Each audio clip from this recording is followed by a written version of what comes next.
em Oséias, através do profeta Oséias. Então aí você pensa, e não é só, por exemplo, e a gente conhece vários casos de homens cristãos que encontram uma prostituta por uma razão qualquer, ela se converte, ela deixa a vida de prostituição, se torna uma cristã. Isso é comum acontecer. Agora, o que não é comum é Deus mandar um profeta casar com uma prostituta, mas ela não pode abandonar a prostituição, ela tem que continuar. Isso que é na mente cristã do século XXI, é uma coisa inaceitável. Inaceitável. E o pior, Nayane, é como que Deus, que é contra a prostituição, não somente ordena o profeta dele casar com a prostituta e ordena para que ela continue. Então eu estava conversando isso com a Léa, nós falamos isso semana passada na aula, porque é o seguinte, irmãos, e põe isso na tua mente, não reduza Deus a você, e não reduza Deus à humanidade. Deus não está sujeito às leis que Ele criou. As leis que Ele criou é para nós, Ele está acima disso. Então nós não discutimos com o que Deus fala, porque Ele não está subordinado à lei que Ele criou. Jesus não andou sobre as águas? Ele não desafiou a gravidade? Por quê? Porque Ele não está sujeito à lei que Ele criou. Ele não ressuscitou os mortos, ou pelo menos 2 ou 3. Ele não está sujeito à lei que Ele criou.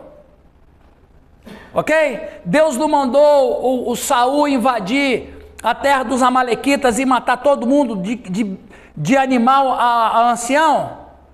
Oh, mas olha que Deus cruel. Bom, Ele não está sujeito às leis que Ele criou. Ponha isso na tua mente. Quando você lê alguma coisa que parece contradição, a contradição não está em Deus, a contradição está em você.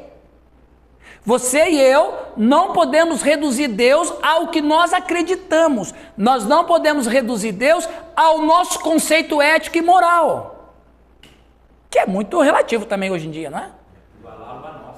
Hã? Igualá-lo a nós. Igualar a nossa. Então quer dizer que quando você fala, não, Deus não poderia mandar um profeta casar com uma prostituta porque ele é contra a prostituição. Meu Deus do céu, onde está a tua cabeça, varão? Você querendo reduzir Deus a você? E outra, Soraya, se eu reduzir Deus a mim, estou lascado, porque se eu reduzir Ele a mim, nem Ele está salvo. E Ele não é Deus, né? E Ele deixa de ser Deus. Não, vamos dizer, Ele é Deus porque a gente costumou chamar, né? Que a gente costumou chamar, mas Ele acaba não sendo de fato. Então, gente, nunca se estranhe com as escrituras. Quando você vê alguma coisa, Raquel, que parece que tem uma contradição, nunca esqueça, a contradição é tua. É que Deus vai nos dando condições de estudar e entender a sua palavra, ok? É só um começo disso, porque o nosso livro é muito contraditório dentro dessa perspectiva de santidade. O que é santidade para nós? Percebe? O que é santidade mesmo? Cada teologia tem uma. Qual teologia está certa? A minha igreja. A minha igreja. Percebe? Então, a gente precisa ter isso em mente, tá ok? Todo mundo abrindo o livro de Oséias? Nós vamos fazer uma leitura. O microfone está aí, Giovanni? Não, o microfone para o povo ler? Sim. Olha lá. Eu faço. Viu? Deixa eu como leitor oficial hoje. Tá, vai lá, Giovanni, leia lá o versículo de número 1, capítulo 1, versículo 2, até o momento que eu pedi para você parar de ler, ok? Vamos lá, irmãos, Oséias 1, verso 2. Palavra do Senhor que foi dirigida a Oséias, filho de Beri, nos dias de Uzias, Jotão, Acás, Ezequias, reis de Judá, e nos dias de Jeroboão, filho de Joás, rei de Israel, quando pela primeira vez falou o Senhor por intermédio de Oséias. Então o Senhor lhe disse: vai, toma uma mulher de prostituições e terás filhos de prostituição, porque a terra se prostituiu, desviando-se do Senhor. Foi-se, pois, e tomou a Gomer, filha de Diblaim, e ela concebeu e lhe deu um filho. Disse-lhe o Senhor: põe-lhe o nome de Jezreel, porque daqui a pouco castigarei pelo sangue de Jezreel a casa de Jeú, e farei cessar o reino da casa de Israel. Naquele dia quebrarei o arco de Israel no vale de Jezreel. Tornou ela a conceber e deu à luz a uma filha, e disse o Senhor a Oséias: põe-lhe o nome de desfavorecida, porque eu não mais tornarei a favorecer a casa de Israel para lhe perdoar. Porém, da casa de Judá me compadecerei e os salvarei pelo Senhor, seu Deus, pois não os salvarei pelo arco, nem pela espada, nem pela guerra, nem pelos cavalos, nem pelos cavaleiros. Depois de haver desmamado a desfavorecida, concebeu e deu à luz um filho. Disse o Senhor a Oséias: põe-lhe o nome de não meu povo, porque vós não sois meu povo, nem eu serei vosso Deus. Isso. Muito bem. Nós falamos semana passada que Israel, mais ou menos assim, ela estava dividida. O reino do norte se chamou Israel, e o reino do sul se chamou Judá. Aqui tinha 2 tribos, aqui tinha 10 tribos. Essa parte aqui foi uma parte absolutamente amaldiçoada, porque essa parte norte, o reino de Israel, se envolveu com idolatria. Eu quero falar um pouquinho mais sobre idolatria com vocês. Eu falei muito sobre isso ano passado, mas eu vejo que é um assunto recorrente, e até aqui quem está aqui no esteve ano passado também vai poder ouvir. Então, o reino de Israel, quando a gente fala reino de Israel, nós não estamos falando do país total, nós estamos falando do norte, ok? Mas para Deus tudo é Israel. Para Deus tudo é Israel. Deus não tem nada a ver com as bobagens que a gente faz. Deus, para ele todo o país é Israel. Mas para nós politicamente, o reino de Israel é o norte. Então o norte é um reino que está absolutamente apóstata, abandonou Deus. E daí Deus chama o profeta Oséias. O Oséias acaba sendo uma ilustração viva da idolatria campeada em Israel, norte, né? Na época do rei Jeroboão II. Seu reinado foi o último período de força significativa de Israel, antes de seu rápido declínio e conquista pela Síria, que ocorreu logo após sua morte. A profecia de Oséias começa no auge da complacência de Israel. O reino de Israel sucumbiu à Síria em 722, uma triste indicação de que os avisos dos profetas caíram em ouvidos moucos, ou seja, ouvidos surdos, pessoa que não dava nem bola, e corações endurecidos. A justiça imparcial de Deus é vista no julgamento de seu próprio povo, mas nem tudo está perdido. E eu quero enfatizar isso aqui. Quando ele começou a profetizar em Israel, numa época em que seu reino estava em condição próspera e florescente, pois assim foi do reinado de Jeroboão II. Mas então Oséias lhe conta corajosamente seus pecados e anuncia sua destruição. Os homens não devem ser lisonjeados em seus caminhos pecaminosos, porque prosperam no mundo, mas mesmo assim devem ser fielmente repreendidos e claramente informados de que sua prosperidade não será a sua segurança. Então veja bem, foi um período onde o reino do norte estava assim, o PIB estava maravilhoso, importação, exportação, tráfico econômico, não tinha problema alfandegário, não tinha problema político, não tinha problema de guerra. O país estava assim, a economia estava, os juros eram bem baixinho, a taxa de desemprego baixíssimo. Então era um reino que estava florescendo, era um reino que estava próspero, era um governo que todo mundo aplaudia. Jeroboão tinha lá talvez 85% de aprovação da população do norte, porque tudo estava indo bem. Quer dizer, aparentemente estava indo bem, porém toda aquela prosperidade não era uma coisa que Deus estava dando, porque, gente, afinal de contas, Deus já nos deu condições de progredir por si só. A questão de Deus é que Ele quer que a gente dependa dele, mas Ele deu aptidões, deu talentos, deu condições para que a gente progrida. Então, eu progrido porque Deus me dá graça e me deu tudo. Eu tenho que reputar a Ele o que eu tenho. Mas, independentemente, eles estavam prosperando. E o profeta Oséias, agora veja bem, se tudo está danado, se tudo está quebrado, se tudo está no chão, aí é fácil, né? O pastor Calixto chegar e dizer assim, ó, você sabe por que você está com essa vida destruída? É porque você está longe de Deus, é porque Deus não está com você.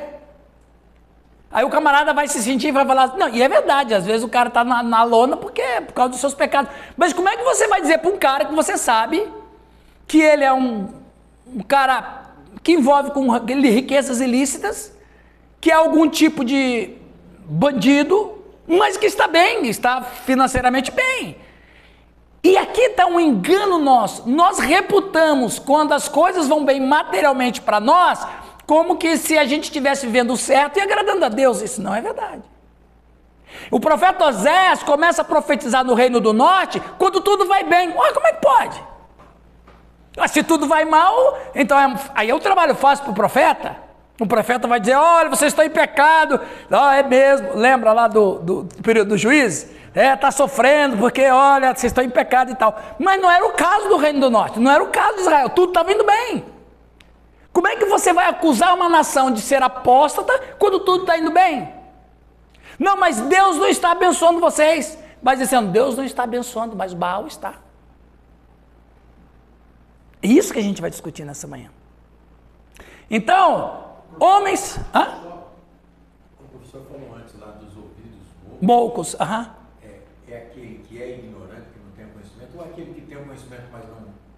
É aquele que não se importa. Por exemplo, se o cara não tem conhecimento, mas se aquela mensagem ela é necessário escutar, bom, eu não sei do que está falando, mas eu quero escutar. É uma coisa. Agora, se ele não tem entendimento, mas ele também não quer saber o que está acontecendo, é ouvido mouco. Ou se o cara tem conhecimento, escutou uma exortação e também não quis saber, é ouvido mouco. Seja, tanto faz. Então, é exatamente esse tipo de exortação. Como eu preguei lá na igreja do Newton, o rei da asa leste de Campo Mourão. Imperador. Lá é imperador. Lá é imperador. Lá é feroz. Lá... Hã? Mas vem cá, esse anjo é coleta maiúsculo ou minúsculo? Então, eu tive o prazer do Newton me prestar o púlpito dele lá, onde nós somos aqueles que temos que profetizar. E profetizar é o que a igreja brasileira precisa fazer. Porque o mal não pode prevalecer onde nós estamos. O mal não pode ir para frente onde tem um filho de Deus, um que representa o reino de Deus. Estava falando com a Nayane ali também agora na hora do café, que o ministro do STF, o André Mendonça, ele é um cristão e é um pastor. E é um ministro da Justiça, o ministro do Supremo Tribunal Federal, mas ele não deixa de ser um homem que tem as suas fraquezas e as pressões são muitas. Mas se ele ser um profeta, aí, Nayane, é o que ele, se eu tivesse conversando com ele como o Ricardo Arruda teve, se eu estou com o ministro André Mendonça, eu vou dizer, ministro, você tem que ser um profeta. Age como um profeta. Porque o profeta faz isso. Ele denuncia o que está errado e apresenta uma solução. Se vai ouvir, é outra coisa. Mas ele tem que fazer... Então, onde quer que a Aline esteja, o mal não pode avançar onde você está, Aline. Você é a fronteira. Pessoal, pensa isso. Cada um de nós, cada igreja que nós representamos dessa manhã e cada cristão que está aqui, você é uma fronteira. Onde você está... Ramiro, você é uma fronteira. O mal vai até onde você está, de você não passa. Essa é a ideia. Porque se o mal passar pelo Romualdo, o Romualdo acabou. Ele não se reconstrói. O mal vai até onde eu estou. A corrupção vai até onde eu estou. A injustiça vai até onde eu estou. A mentira vai até onde eu estou. O engano vai até onde eu estou. Essa é a nossa função. Eu sou a barreira, eu sou a fronteira. Nossas igrejas são as fronteiras da sociedade. O mal que campeia na sociedade, ela tem que parar onde nós estamos. E o profeta vai dizer isso. Quem é você? Quem é você para dizer que nós estamos errados? Você casou com uma prostituta. Enquanto você está aqui, Enquanto você está aqui exortando a gente, sua mulher está lá na zona de prostituição se entregando aos seus amantes. Vai quebrar o profeta? Não. Ele vai dizer, pois exatamente por isso que eu casei com ela, porque o Senhor, que é o verdadeiro Deus dessa nação, me mandou casar com a prostituta, porque vocês são uma prostituta para ele. Se vocês não fossem prostituta, eu não estava aqui, eu não teria casado com uma prostituta, eu teria casado com uma moça legal. Eu tinha casado com uma moça legal. A culpa é de vocês, eu estou aqui por causa de vocês, meu. Percebe? Então assim, Luiz, onde você está, você é a fronteira. Não pode passar de você.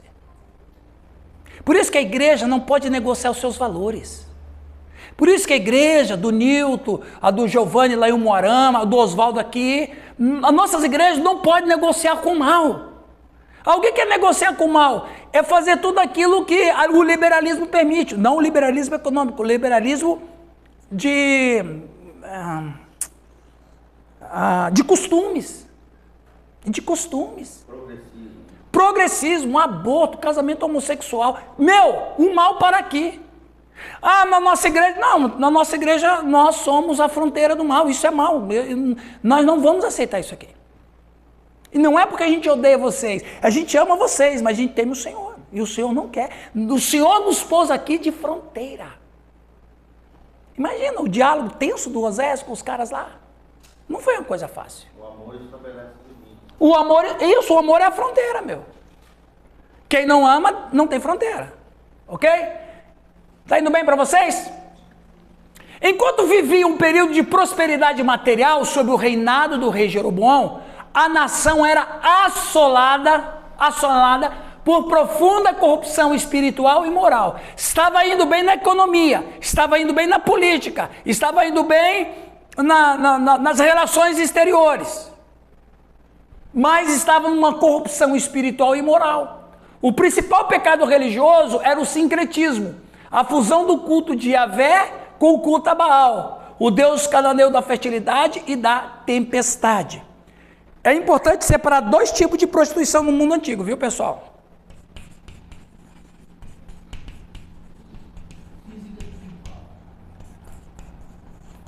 Não, as duas são físicas. Uma era prostituição popular. O que era prostituição popular? É a prostituição que existe hoje em dia. O sujeito vai lá, fica com a mulher, etc, etc. Isso é a prostituição popular. Mas tinha a prostituição cultural.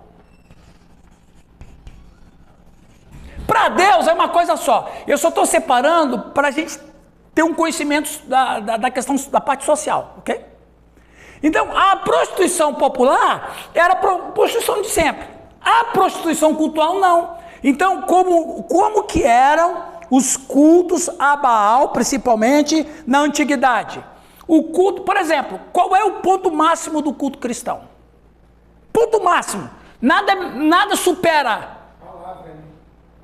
Não é. A palavra é importantíssima no culto, mas tem algo que é mais importante. A ceia. O clímax do culto cristão é a ceia. Você pode ver que até desviado vem tomar ceia. Qualquer igreja é assim, né, mano? O cara não... Até o bêbado não chega, rapaz. O cara, ele sabe que tem alguma coisa especial nessa cerimônia. Porque é o clímax do culto cristão. É a ceia. Então, o clímax do culto pagão era a orgia sexual. Só que a orgia sexual que eles praticavam não era uma orgia sexual de qualquer maneira, era um culto.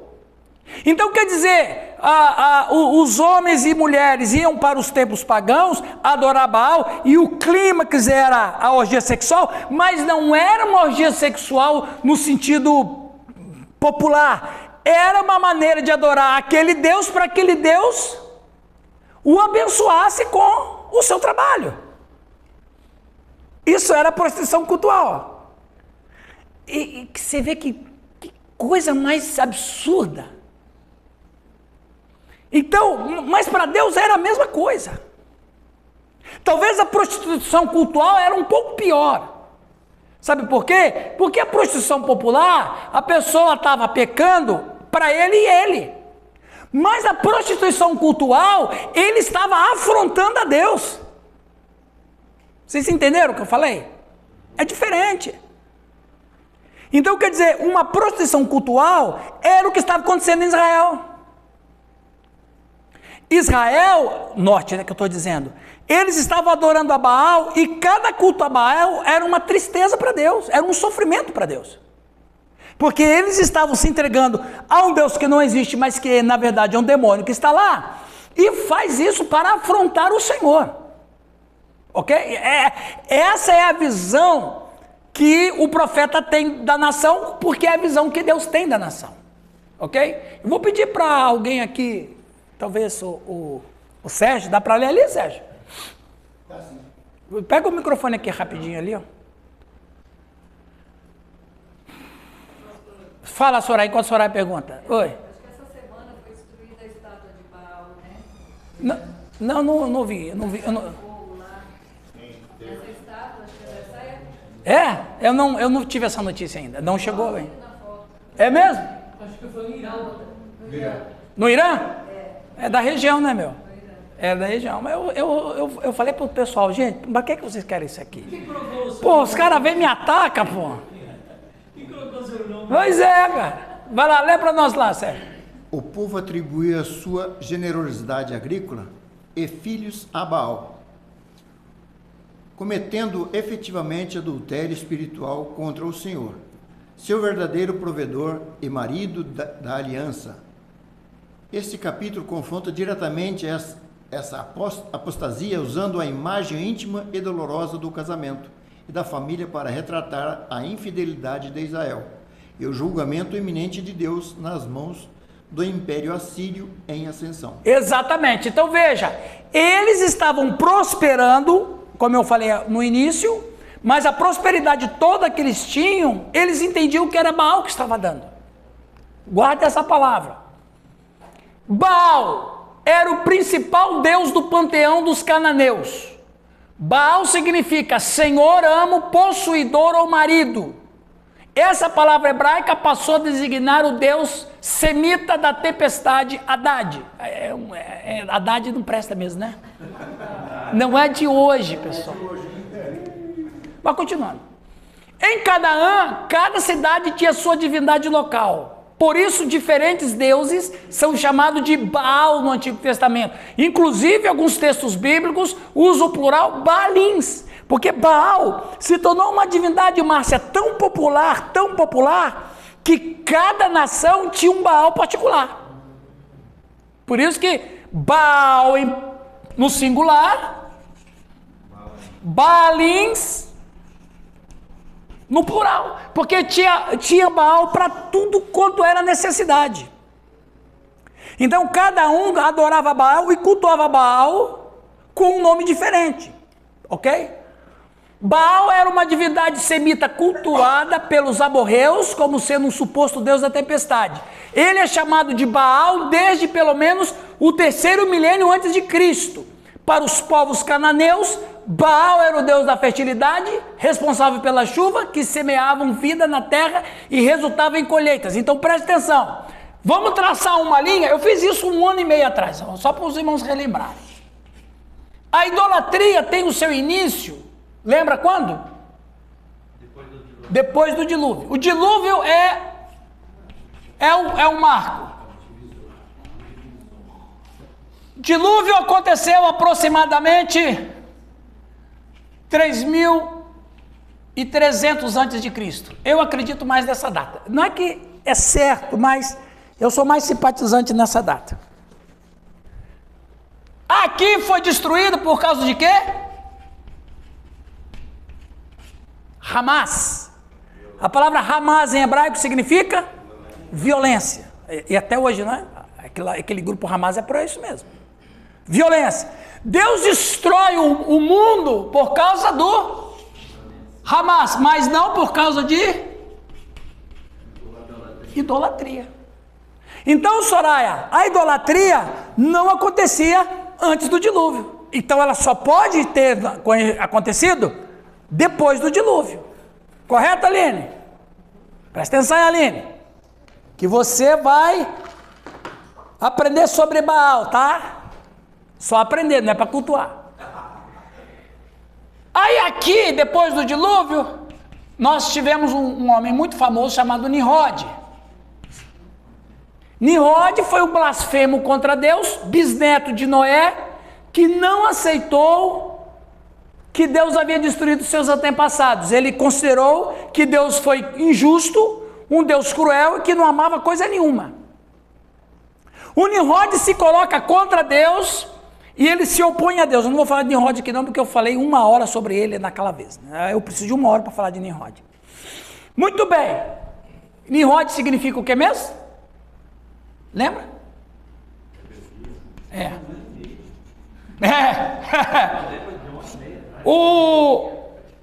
Só que veja, Daiane, Nimrod não pode ser nome, não é? É um adjetivo. O nome dele mesmo ninguém sabe, mas ele era tão rebelde contra Deus que ele ficou conhecido como Nimrod. Então, ele começa com a idolatria. Nimrod começa com a idolatria, se ajunta com a sua mãe Semíramis, que casa com ela, e os dois se formam um casal famoso na escritura, Baal e Astarote, que é o Nimrod e a sua esposa mãe Semíramis. Então, uma irmã na igreja com esse nome. Não acredito. Semíramis? Misericórdia, hein? Você tem que falar assim, irmã, você converteu a Cristo? Converti, agora tem que converter seu nome também. Então, a Semíramis e o Nimrod, eles, no alto do clímax da blasfêmia contra Deus, ele fala assim, bom, se não é para adorar a Deus, porque ele tinha os seus seguidores, as nações seguiam o Nimrod, porque ele era muito carismático e ele tinha muito poder. Então o Nimrod fala, bom, nós não vamos mais adorar a Deus, porque Deus é cruel, é carrasco, ele é injusto. Bom, mas tem que adorar um Deus, né? Quem que nós vamos adorar? Eu. Vamos adorar a mim. Ele falou isso. Eu sou o cara. Vocês vão adorar a mim, só que eu não sou mais Nimrod, eu sou Baal.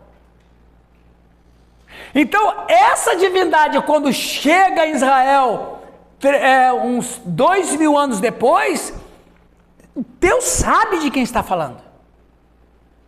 Deus sabe do que estão tratando. Então, quer dizer, ele cria um povo, Daiane, com um objetivo. Qual era a função da nação de Israel? Lembra que é a pedra de toque minha. Preparar a nação para receber o Messias. Ele cria a nação com essa missão. Pensa isso. Israel, na sua existência, tem uma missão. Qual é a missão?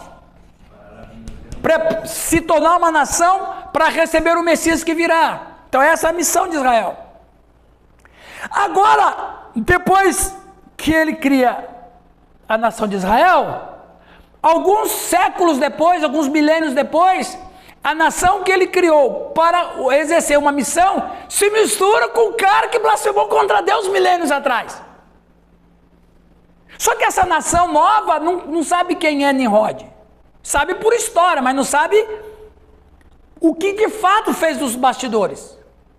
Então era uma agressão. Então você vê, é como se fosse assim, o que o Nimrod fez 2000 anos antes, continua exercendo influência até nos dias. Então Israel se misturar com Baal é uma agressão a Deus. E é por isso que Deus vai chamar de adultério espiritual. Na época dos juízes havia altares dedicados a Baal, mas sem dúvida o auge da adoração a Baal em Israel ocorreu durante o reinado de Acabe. Acabe casou-se com a princesa Jezabel dos Sidônios. Ela era uma mulher perversa e idólatra, e fez questão de introduzir o culto a Baal e a Aserá, ou Astarte, ou Astarote, tanto faz. Nesse caso, a divindade referida era Melcarte, o Baal dos Sidônios. Então veja, o nome Baal, o título Baal, ele vai se diversificando em cada cultura, em cada nação, mas é o mesmo personagem. Nós estamos falando do mesmo ente do mal, nós estamos falando do mesmo ser do mal. E esse mesmo ser do mal atravessou a fronteira. Como que atravessou a fronteira? Quando, já no período de Josué, as nações que estavam lá idólatras, ele permitiu que continuasse lá. Atravessou a fronteira. Estavam fracassando na missão. Aí eu pergunto para vocês, se nós, como igreja de Cristo, somos a fronteira de Deus e temos uma missão, nós estamos protegendo a fronteira? Essa é a pergunta. Nós como igreja, nós como cristãos, estamos protegendo a fronteira? Baal morreu? O que vocês acham? Não. O Baal continua há 5.000 anos atormentando a sociedade humana. Ah, mas ele não tem ninguém que adora Baal. Tem, ele muda de nome. Conforme a cultura, ele muda de nome. Ele continua, pessoal. O que você acha dessas propostas absurdas? Viu lá agora que caiu por terra a permissão de um homem casar com uma menina de 12 anos? Quem você acha que está por detrás disso? Descobriu que o cara tinha 5 casos de assédio. Exatamente. Por isso que deu a pau. Quem vocês acham que está por detrás disso? Que espírito é esse? De Baal. Pessoal, preste atenção, para você, eu estou trazendo uma história para vocês. O que acontece hoje no mundo não acontece a partir de hoje. Isso já se arrasta por 5.000 anos. Toda perversão na área sexual familiar, ele tem um motor por detrás. Baal. O espírito de Baal. Não, claro que o Nimrod está nos infernos. Mas o espírito que ele produziu aqui, ficou aqui. Ele vai se multiplicando através dos séculos e dos milênios, com outros nomes, com outros títulos, mas é o mesmo Baal de sempre, o mesmo demônio de sempre, o mesmo diabo de sempre. Ele só vai se mudando conforme o tempo, conforme a cultura, conforme a localização e conforme a sociedade que vai estar presente no mundo. Mas ele é o mesmo. Não, o liberalismo que a gente encontra no mundo, principalmente no mundo ocidental, todos esses tipos de ocultismo que a gente observa na nossa sociedade, é espírito de Baal. Então isso é uma coisa que você tem, nós continuamos, pastor Calixto, nós continuamos lutando contra Baal. Por isso que a palavra diz que a nossa luta não é contra a carne. Exatamente, a nossa luta não é contra, Efésios 6,12, não é contra carne ou sangue, porque o problema não são as pessoas, o problema é quem está manipulando a mente e o coração das pessoas. No caso do Jeffrey Epstein. Exato. E assim, ele voltou. Aquilo ali, foi bom você falar, Soraya, foi bom você tocar, aquilo ali foi um culto a Baal. Shows também, né? moça que Muitos denunciou americanos sumiu. fazem shows, né? São culto a Baal, exatamente. Hoje boa parte dos shows mundanos tem rituais, né? Sim, De feitiçaria pública. exatamente. Então vocês, irmãos, Eles fazem isso consciente, mas eles fazem isso consciente. Sim. sabendo que estão. Já se venderam, né? Para o sistema e para o diabo mesmo. A E- fama e o poder foi vendido. E quando a mente, Daiane, uma coisa importante a gente falar, quando a mente ela é povoada por esses tipos de pensamento, anula-se o senso da razão. Por exemplo, um dos cultos a Baal, Márcia, era entregar crianças para sacrifício. Tem ali a foto, ou um desenho. Agora eu pergunto, qual pai e mãe, em sã consciência, vai entregar um filho a um sacrifício? A não ser que esse pai e mãe, a mente dele já se despersonalizou. Então, presta atenção. Ó, pessoal, culto é o seguinte. Culto é uma coisa só, tanto para Cristo como para Baal. Paulo vai dizer que nós cristãos temos a mente de Cristo. Aí, o Baidemir toma uma ação que alguém vai falar assim, você está louco, rapaz? Eu no seu lugar não faria isso. Por quê? Porque ele tem a mente de Cristo. A mente dele está tomada pela palavra de Deus. Então, nós cristãos, que temos a mente tomada pela palavra de Deus, falamos e fazemos coisas que as pessoas em comum não entendem. E por que eles têm que dividir os cristãos?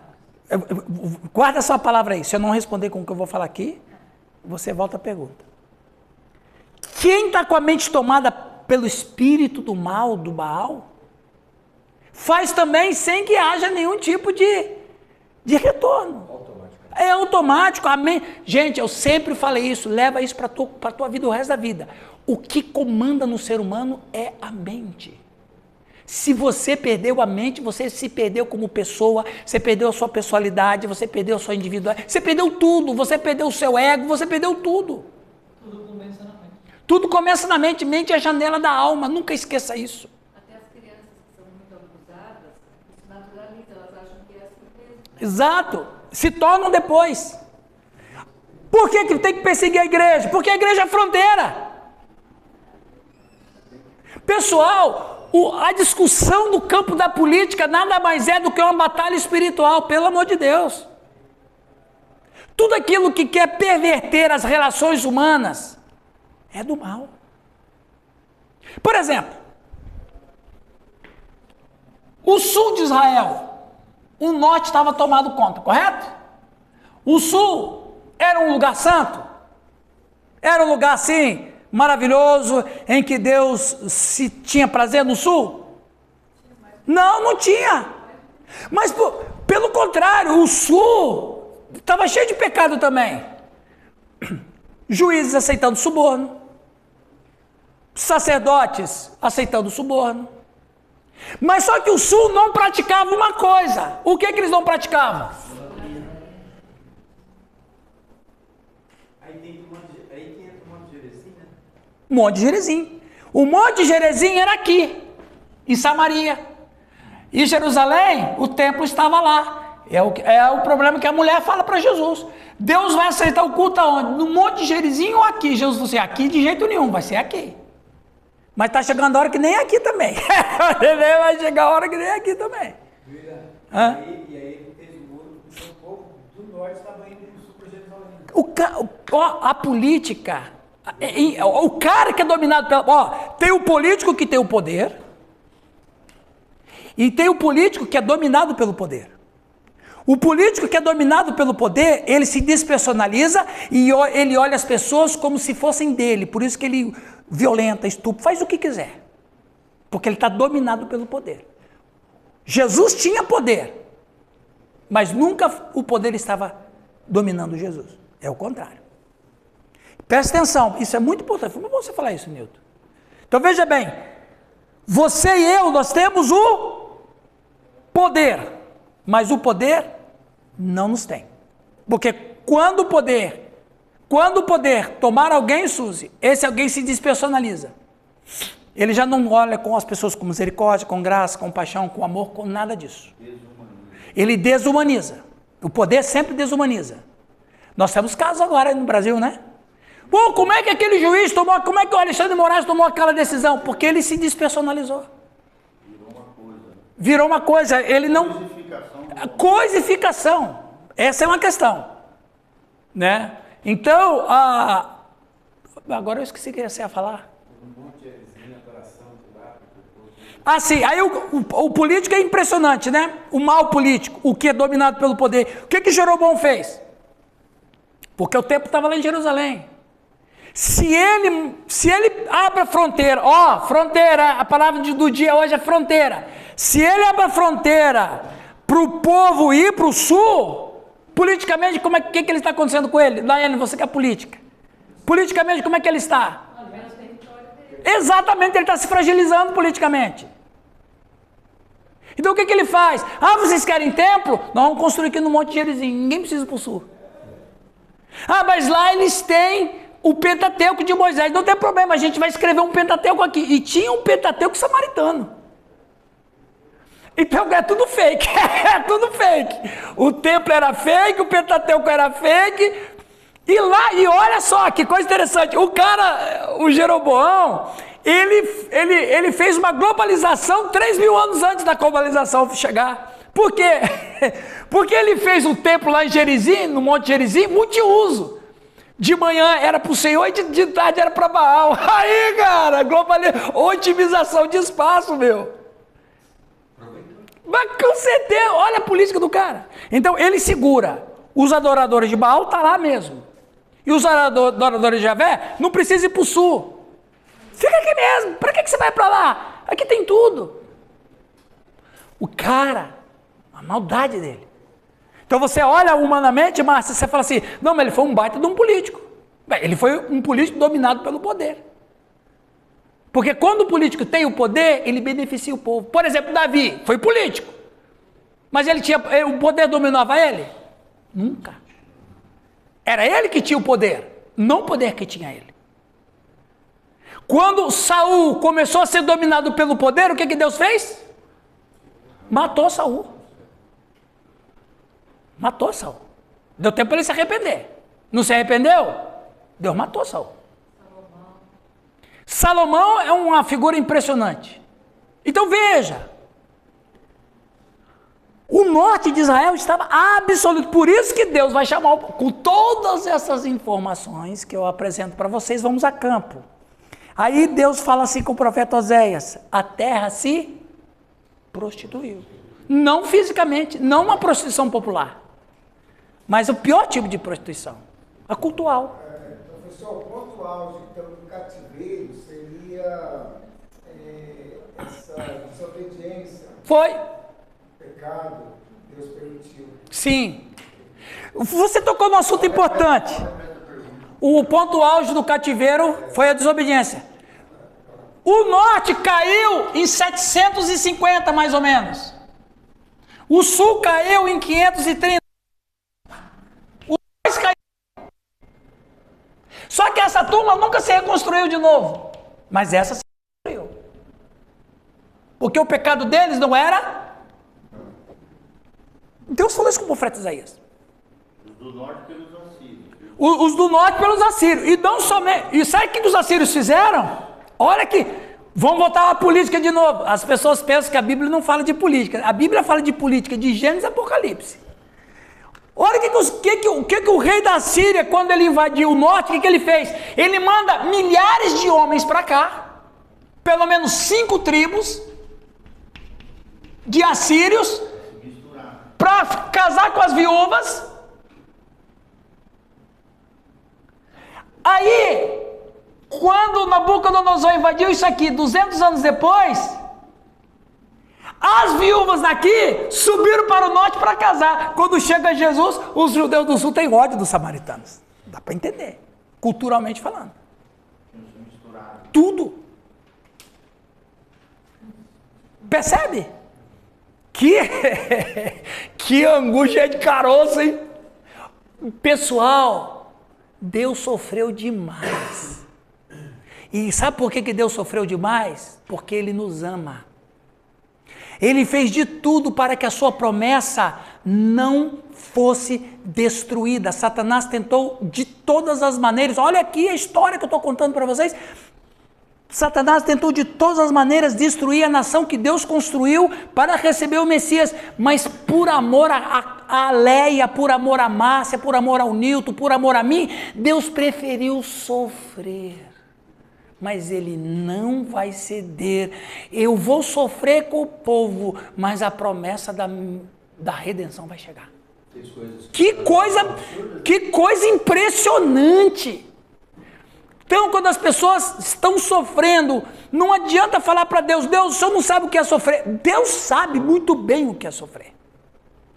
E Ele abriu mão do seu grande poder por amar a Nayane, por amar ao Alex, por amar ao Luiz, por amar ao Giovanni. E Ele abriu mão de tudo isso. Até mesmo o seu próprio nome. Pessoal, quando isso aqui acontecia em Israel, o que vocês acham? Onde que estava o nome de Deus? Na lama. O nome de Deus estava na lama, Soraya. Mas Ele suportou a humilhação. Quando Jesus Cristo foi humilhado na cruz, Deus já foi humilhado antes. Por quem? Pelos ímpios? Não, pelo povo que ele criou. Que é pior ainda. Jesus Cristo foi traído por Judas, mas Deus, a Trindade, já tinha sido traída pelo próprio povo que ele criou. Está claro para você, Márcio? Ficou claro para você? Veja como a história secular se mistura com a história espiritual. Quando o mundo fala do Assurbanipal, quando o mundo fala de Nabopolassar, Nabucodonosor, quando o mundo fala de Ciro,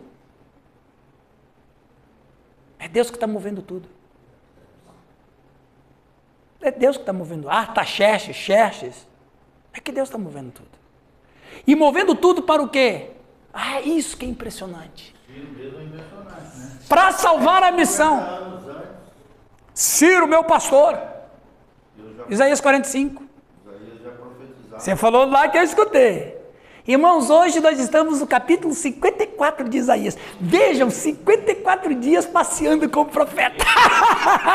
Todo dia com profeta. Eu amo, cara, as suas lives, cara. Eu amo as suas lives. Ele tem um jeitinho todo especial. Você é feroz, Giovanni. Aperta o cinto. Vamos fazer uma viagem. Abre o coração. Fala. Eu não estou tirando sarro não, Giovanni. Eu estou falando que você tem um jeito, um estilo legal, cara. Eu gosto do seu estilo. Fala. Ficou vermelho, lá. Boa, você já é descendente de Esaú, bicho. Daqui a pouco a barba dele vai pegar fogo. Vira pro povo. Não, vira pro povo. Ele tá vermelho, rapaz. Fala, Pai de mim. Pensando, o Senhor falou da fronteira, né? Por nós que somos resgatados agora, nós não somos de família cristã. Nós não sabemos a geração deles, a crença deles. Sim. Que vem através da geração. Sim, sim. Quando nós chegamos e conhecemos a Cristo, nós colocamos uma fronteira. Exatamente. Nós não queremos isso. Exatamente. Você tocou num assunto importante. O Baidemir, esse que não foi carne e sangue que tu revelou.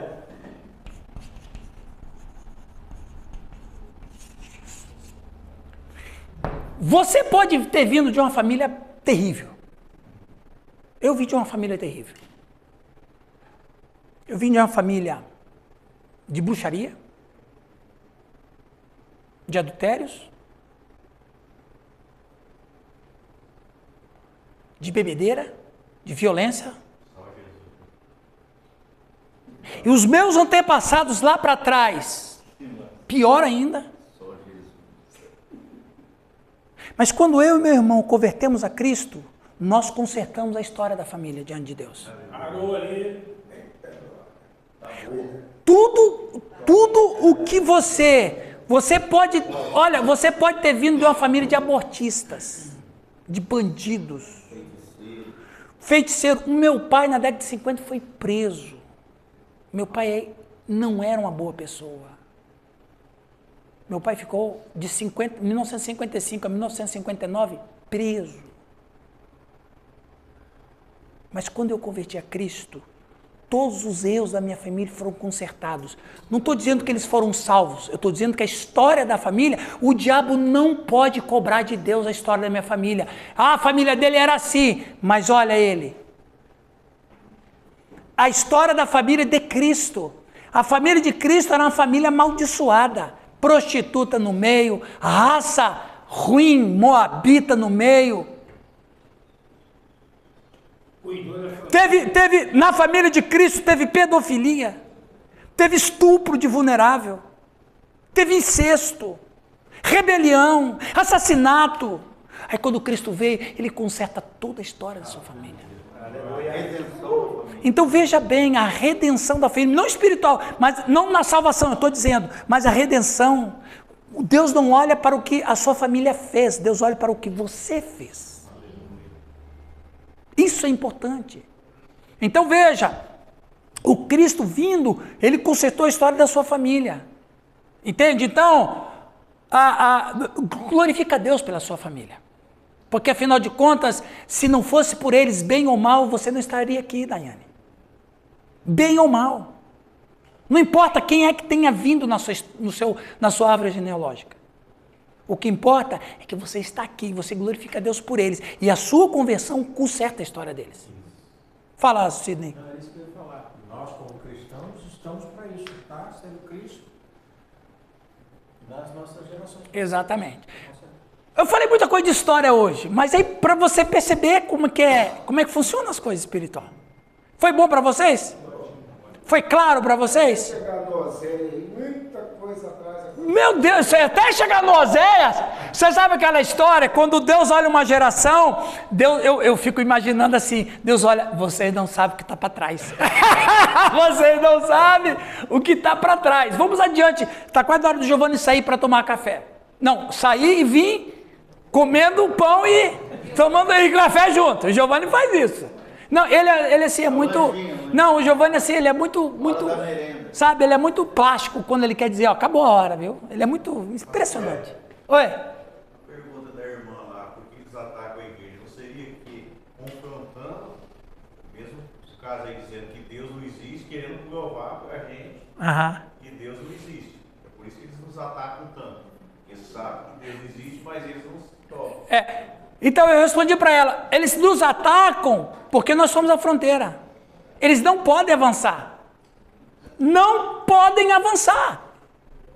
Não podem. Exatamente. Continuando. Agora o que importa também, é o que nós, hoje, como cristãos, vamos deixar para as gerações. Exatamente. Oi. É o que aconteceu com Paulo. Sim. Quem me persegue? Ele vai perseguindo, ele vai perseguir a igreja. Exatamente. Então hoje, quando persegue a igreja, quando começa a falar que a igreja faz mal, faz isso, faz aquilo. Atacando a igreja. Está atacando o próprio Cristo. Agora, exatamente, você disse, muito bem falado. Saulo, por que me persegue? Não estou perseguindo você, não, estou perseguindo os discípulos de Estevão aqui. Não, eles são meus discípulos. Se você atacando eles, estão me atacando. Né? É as nossas dores. Continuando aqui. Usando o casamento humano como metáfora, o livro de Oséias transmite mensagens de esperança e restauração. Por isso, gente, que a situação do Israel estava um caos em todas as áreas, menos econômica. Mas nem tudo está perdido. A fidelidade de Deus perdura em meio à rebeldia e ao não arrependimento. Voltando a falar, por que Deus não destruiu tudo? Soraya, Deus tem duas opções. Ou ele destrói, ou ele sofre. Deus só tem duas opções. Ou ele destrói, ou ele sofre. O que ele escolheu? Porque quem ama sempre vai sofrer. Porque o amor é a contradição da história. O amor é a contradição da história. Vivemos no mundo mau, no mundo caído, no mundo cheio de pecado, no mundo cheio de situações ruins. Deus sabia disso, mas ele preferiu sofrer. Ele não poderia destruir tudo. Bom, acabou o planeta, acabou o universo, acabou as galáxias. Mas ele não fez isso. Ele decidiu sofrer. Por amor ao Calixto. Por amor a mim. Por amor ao Romualdo. Por amor a Jaque. Por amor a nós. Agora eu pergunto, não, eu não vou no culto porque eu não estou legal. Não, eu não vou no culto porque, eu comi. Está chovendo. Isso é o pior ainda, meu Deus. Não, é pior ainda. Não, eu não vou no culto porque está frio. Não, eu não vou no culto porque tem jogo do Palmeiras. Se fosse do Fluminense, tudo bem, mas do Palmeiras, meu. Entendeu? Não, eu não vou no culto, não, porque. Por quê? Aí Deus olha e fala assim: se você soubesse o quanto eu sofri por você, porque eu te amo, você todo dia fazia culto para mim. Percebe? Isso que a gente tem que colocar no coração do nosso povo, Nayane. Esse sofrimento de Deus com o povo foi uma escolha. E ele chama o profeta porque ele não quer destruir o povo. Meu Deus do céu. Os nomes de seus 3 filhos, eu quero terminar essa primeira parte dizendo isso. Os nomes dos seus 3 filhos, Jezreel, Lo-Ruhamá e Lo-Ramini, simbolizam estágios crescentes do julgamento de Deus sobre o reino espiritual adúltero do norte. Agora eu pergunto, os 3 filhos de Oséias eram dele mesmo? Não era. Mas Deus não falou que ele teria filho com ela? Não, falou para casar com ela. Depois Deus disse que os filhos dele eram filhos de prostituição. Você abraça uma criança. Esse vai ganhar, meu. Esse vai ganhar. Oi, mano. Então aí entra e tá no destrói e no sofrer. Então quando você vê aquelas coisas horríveis acontecendo, eles passam para cima de Deus. Mas na verdade, toda manifestação de Deus baseada no amor. Exato! E veja bem, o Oséias está abraçando um bebê recém-nascido que ele sabe que não é dele. Porque veja bem, o casamento dele é ilustrativo, correto? Ele casa com uma prostituta, porque a nação é uma prostituta para Deus, uma prostituta espiritual. Ora, pessoal, é que a gente não pensa direito, né? Se ele tem um casamento ilustrativo, se ele casa com uma prostituta, porque Deus quer dizer que a nação é uma prostituta, os filhos dele não podem ser legítimos. É filho de prostituição. Agora o profeta abraça o filho e fala, pô, senhor, dá um pelo menos para dá um para mim, meu. Senão eu não posso dar nenhum para você. Eu não posso dar nenhum. Não, ele saberia. Olha, Oséias, o próximo vai ser seu mesmo, tá? Ele não teve filho, ele não teve filho natural. O cara ficou casado o resto da vida com a mulher, ele nunca teve um filho para chamar de seu. E não teve descendência. E o pior, ele amava aquela mulher. Ele amava aquela mulher. Deus pôs no coração dele amor por ela, porque Deus ama a sua nação. Ele era apaixonado por ela. Então, como Deus falou assim, se você não sentir o que eu sinto, você não vai fazer bem a sua missão. Então, para você saber o que eu sei, para você sofrer o que eu sofro, para você ver o tamanho do amor que eu tenho, eu vou dar isso tudo para você em relação a ela. Caramba! Meu Deus do céu, quem de nós faria um trem desse, cara? Não é Deus. Quem de nós teria? Não. Meu Deus, isso é coisa do inimigo. O inimigo tá... Vocês estão entendendo? Eu estou passando para vocês o ministério do profeta Oséias. Está mais claro para vocês ainda? Veja bem, vamos continuar. Mas você sabe qual é a história mais interessante de tudo essa tragédia? Amor, misericórdia. Não foi, ele não podia. Porque ela tinha que ser prostituta até o fim. Porque ela também ilustrava a nação. Ainda bem que no último dia dela... O último dia dela... Fala. Ainda bem que o povo daquelas igrejas LGBT lá não leu essa parte. Exato. Contra nós. Ó, vai nascer um filho e ele vai pôr o nome de Jezreel. Jezreel, o nome tem um duplo significado. Literalmente, Deus semeia. Aqui significa que Deus vai dispersar e semear o julgamento. O nome é uma referência histórica direta. Por que pôr o nome do filho de Jezreel? Preste atenção. Meus queridos pastores presentes, você que talvez já ouviu falar desse nome, quem já ouviu falar? Tem até um pastor, né? Gente boa aquele rapaz, né? Mas veja bem, deixa eu passar para você sobre a história do Jezreel. Qual mensagem de Deus pelo profeta Oséias? É Deus tratando contas do passado. Quando ele manda o Oséias botar o nome da criança de Jezreel, Deus semeia, Deus dispersa. É Deus tratando as contas do passado. Quais? Vamos ver lá? Conta 1. Jezreel era o nome do lugar onde Nabote tinha seu vinhedo, ao lado do palácio de Acabe, rei de Samaria. 1 Reis 21:1. O rei Acabe queria a vinha, mas Nabote recusou-se a vendê-la. Assim, sua esposa Jezabel mandou apedrejar Nabote até a morte. Consequentemente, o Senhor proferiu o julgamento sobre a família de Acabe que ocorreria em Jezreel. a história de Nabote é triste. O camarada não vendeu a vinha para Acabe, porque era herança perpétua da família, ele não podia pecar contra o Senhor, porque o Senhor disse, herança perpétua. Mas o Nabote, o Acabe viu a vinha dele, Márcia, ficou maravilhado e disse, eu quero comprar a tua vinha. Ele disse, eu não posso vender. Por quê? Porque é herança da família. Herança da família, a lei manda não, mas eu quero, não, mas eu não vou vender. O que a Jezabel, a Satanás encarnado falou? Ela contratou dois caras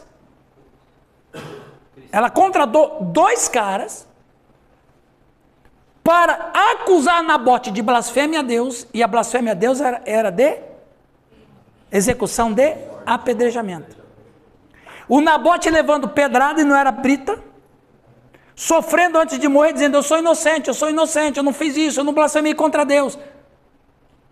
Morreu. No vale de Jezreel. Deus põe o nome, Jezreel. É a primeira conta que Deus está pagando. Conta número 2, vingança contra Jeú. Em 2 Reis 9, 7 a 9, diz o seguinte, ferirá, olha aqui, o que o Jeú, a ordem do Senhor, ferirás a casa de Acabe, teu senhor, para que eu vingue da mão de Jezabel o sangue de meus servos profetas e o sangue de todos os servos do Senhor.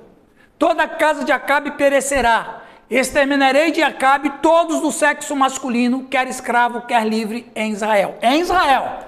Entendeu aqui, né? É em Israel, norte.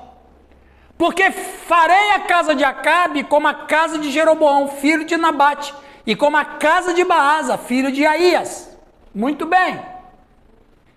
Aparentemente uma controvérsia. Vingarei o sangue de Jezreel sobre a casa de Jeú. Agora, Jeú fez. Aqui está o problema, Luiz. Deus falou assim, você acaba com todo mundo lá.